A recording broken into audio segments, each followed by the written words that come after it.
నమస్కారం సార్. నమస్తే. సార్, చంద్రబాబు నాయుడు గారిని అరెస్ట్ చేయించడానికి మమతా బెనర్జీ గారు ట్రై చేస్తున్నట్టు కొన్ని వార్తలు రావడం చూస్తున్నాం సార్. ఈవెన్ మన సుప్రీంకోర్టులో కూడా పిటిషన్ వేయబోతుందని వినిపిస్తుంది. అసలు ఎందుకు మమతా బెనర్జీ గారు ఈ విధంగా చంద్రబాబు గారి పైన ట్రై చేస్తున్నారు? మన నిజంగా ఆయన అరెస్ట్ అయ్యే అవకాశం ఏమన్నా ఉందా? ఏం జరుగుతుంది సార్ అసలు? మమతా బెనర్జీ చంద్రబాబుని జైలుకు పంపించడానికి ఒక స్కెచ్ చేసింది అనేది ఒక వార్త. చాలా నేషనల్ హిందీ యూట్యూబ్ ఛానళ్ళు కొన్ని దీన్ని కవర్ చేశాయి. ఇందులో ప్రధానంగా ఆర్గ్యుమెంట్ ఏంటంటే, ఈ ప్రభుత్వం కూలిపోతుందని మమతా బెనర్జీ చాలాసార్లు చెప్పింది కూడా. మోడీ ప్రభుత్వం కూలిపోతుంది. గతంలో ఒక రోజు ఉన్న ప్రభుత్వాలు ఉన్నాయి, 13 రోజులు ఉన్న ప్రభుత్వం ఉంది. రెండోది, ఈ ప్రభుత్వాన్ని మేము కోల్చాం, అది లోపల నుంచే విస్ఫోటనం, ఇంప్లోజన్ జరుగుతుంది, ఆ విస్ఫోటనం జరుగుతుంది అనేది కూడా ఆమె చెప్పింది. అంటే మమతా బెనర్జీ కావచ్చు, లేదా ఇండియా కూటమిలో ఉన్న అనేక మంది నాయకులు మోడీ ప్రభుత్వాన్ని ఎలా కూలగొట్టాలా అన్న ప్లాన్లు అయితే ఖచ్చితంగా ఉన్నారు. ఎందుకంటే పెద్ద మెజారిటీ మోడీకి లేదు. 292 ఉన్నాయి, 272 కావాలి అంటే ఎన్డీఏకి. సో 20 మంది మాత్రమే ఎక్స్ట్రా ఉన్నట్టుగా లెక్క. ఆ 20 మందిని లాగగలిగితే మోడీ ప్రభుత్వం కూలిపోతుంది. ఆ 20 మంది తమ వైపు వస్తే మోడీ ప్రభుత్వం కూలిపోతుంది. సో కాబట్టి ఖచ్చితంగా ఇండియా కూటమి ఈ ప్రణాళికలు వేస్తుంది.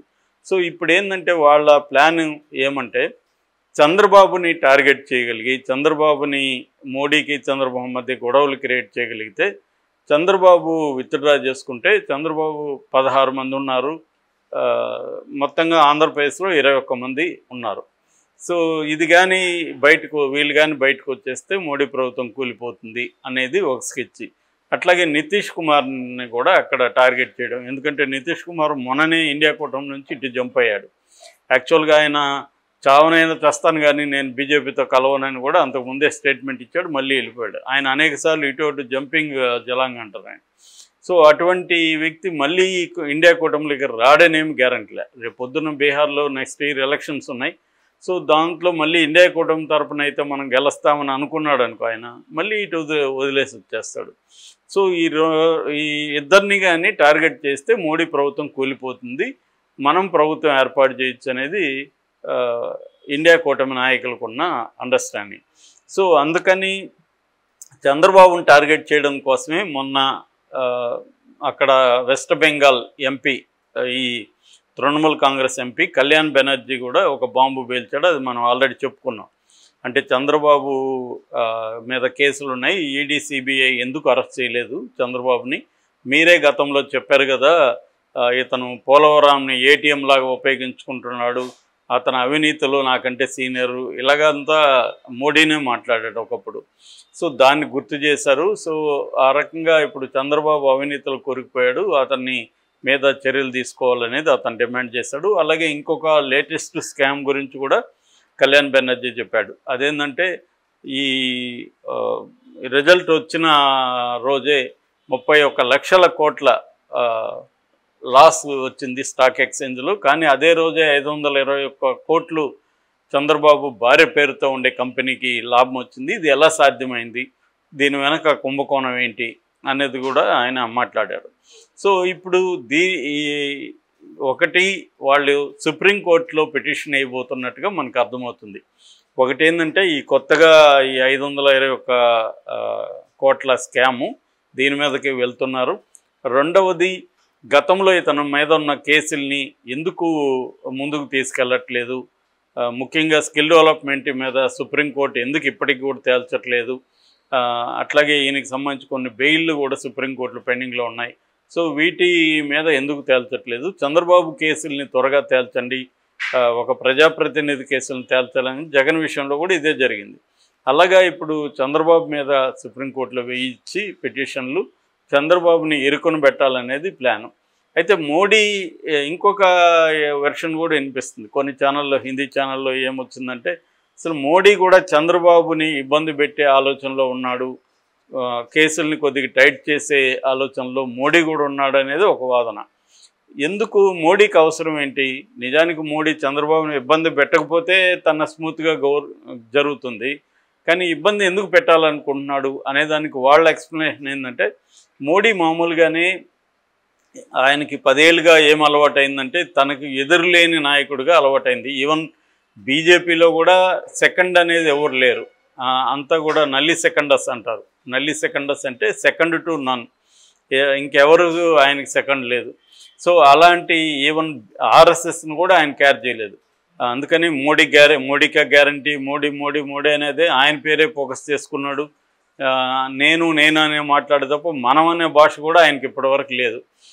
Even RSS chief Mohan Bhagat కూడా మోడీ మీద విమర్శలు చేశాడు. సో ఈ కాంటెక్స్ట్లో ఇప్పుడు మోడీ తలొగ్గి, చంద్రబాబుకి తలొగ్గి, ఇటు నితీష్ కుమార్కి తలొగ్గి పనిచేయడం అంటే మోడీకి సాధ్యం కాదు. రెండోది, వాళ్ళకి అనేక హిడెన్ అజెండాలు ఉన్నాయి ఇండియాకి సంబంధించి. సో దాన్నంతా ఇంప్లిమెంట్ చేయాలంటే కూడా చంద్రబాబు ఇబ్బంది పెట్టే అవకాశం ఉంది, ఇటు నితీష్ ఇబ్బంది పెట్టే అవకాశం ఉంది. ఆల్రెడీ ముస్లిం రిజర్వేషన్ 4% అది తీసేస్తామని మోడీ చెప్పాడు. అట్లాగే సిఏఏ ఉంది, ఉమ్మడి పౌరసత్వం ఉంది, రాజ్యాంగంలో సెక్యులర్ పదాన్ని తీసేయడం ఉంది, తర్వాత కొన్ని బిల్లులు పెండింగ్లో ఉన్నాయి ఆల్రెడీ. సో ఇవన్నీ చేయాలంటే మోడీ కంట్రోల్ కంప్లీట్గా ఉండాలి. కంప్లీట్ కంట్రోల్గా ఉండాలంటే ఇటు చంద్రబాబు అటు నితీష్ ఎదిరించకూడదు అంటే వీళ్ళ మీద కేసులు అనే కత్తులు వేలాడుతుండాలి. ఇది మోడీకి ఉండే అండర్స్టాండింగ్. అందుకని గతంలో కూడా చూస్తే మనం చాలా చోట్ల ఇదే పని చేశాడు. ఫర్ ఎగ్జాంపుల్ జగనే ఉన్నాడు. జగన్ మీద ఉన్న కేసులు పెట్టింది కాంగ్రెసే కావచ్చు కోర్టు ద్వారా, కానీ మోడీ ఆ కేసుల్ని ముందుకి వెనక్కి నెట్టకుండా అలాగే జాగ్రత్త పడ్డాడు జగన్ని కంట్రోల్లో పెట్టుకోవడానికి. అలాగే ఇప్పుడు చంద్రబాబును కూడా కంట్రోల్లో పెట్టుకోవాలంటే చంద్రబాబు మీద కేసులు కూడా అది తను డైరెక్ట్గా చేయకుండా ఇండైరెక్ట్గా తృణమూల్ ద్వారానో లేకపోతే కోర్టుల ద్వారానో చేయించగలిగి ఇండియా కూటమి చేయిస్తుంది అన్న బిల్డప్తో మోడీ కూడా ఈ పని చేస్తున్నాడేమో అనేది కొన్ని హిందీ ఛానళ్ళు మాట్లాడుతున్నాయి. ఎందుకంటే ఇప్పుడు హిందీ ఛానళ్ళంతా కూడా మోడీ ప్రభుత్వం కూలిపోతుందని చాలాసార్లు చెబుతున్నారు. అట్లాగే ప్రపంచ స్థాయి మేధావులు కూడా చాలామంది ఇండియా కూటమి మళ్ళీ అధికారంలోకి వచ్చే అవకాశం ఉంది, ఇది ఎక్కువ కాలం నిలవదని చెప్తున్నారు. మన పరకాల ప్రభాకర్ అయితే మొత్తం దేశవ్యాప్తంగా ఛానళ్ళల్లో మాట్లాడుతూ ఇదే చెప్తున్నాడు. ఆయన అంతకుముందు కూడా ఈ ప్రభుత్వాన్ని గెలవదని చెప్పాడు. ఆ తర్వాత ఏమో ఒకవేళ గెలిచినా కూడా ఇండియా అబ్సల్యూట్ మెజార్టీ రాదు బీజేపీకి అని చెప్పాడు. ఆయన చెప్పింది నిజమైంది. సంకీర్ణ ప్రభుత్వం ఏర్పడే అవకాశం ఉందన్నాడు. ఇప్పుడు ఈ సంకీర్ణ ప్రభుత్వం కూలిపోతుందని ఆయన చెప్తున్నాడు, 5 ఏళ్ళు ఉండదని. సో అందుకని ఈ కాంటెక్స్ట్లో మోడీ ఏం ఆలోచిస్తున్నాడంటే, ఒకటి ఇండియా కూటమిలో ఉన్న వాళ్ళని కొంతమందిని బీజేపీలోకి తీసుకురావాలి. అందుకని ఆయన ఏం చేస్తున్నారంటే ఎవరెవరి మీద కేసులు ఉన్నాయి ఎంపీల మీద వాళ్ళని ఎలా ప్రెజర్ చేయాలనేది ఒక టాక్టిక్స్ ఫాలో అవుతున్నారు. ఆల్రెడీ ఉత్తరప్రదేశ్లో ఒక 6 మంది ఎంపీల మీద కేసులు గట్టిగా ఉంటే వాళ్ళని ప్రెజర్ చేయడం ఆల్రెడీ మొదలుపెట్టారు. That is one strategy. Second strategy, తన మిత్రుల నుంచి కూడా కొంతమందిని లాక్కోవడం. అది తెలుగుదేశం కావచ్చు, నితీష్ కావచ్చు, ఎవరైనా కూడా తన మిత్రుల నుంచి కూడా కొంతమందిని తన వైపు లాక్కోవడం. ఇది సెకండ్. అంటే బీజేపీని అబ్సల్యూట్గా 272 ఉంటే తనకి కంప్లీట్గా కంట్రోల్ ఉంటుంది. అప్పుడు చంద్రబాబు ప్రెజర్కో నితీష్ ప్రెజర్కో తలగ్గాల్సిన అవసరం లేదు. ఇది మోడీకి ఉన్న ఆలోచన.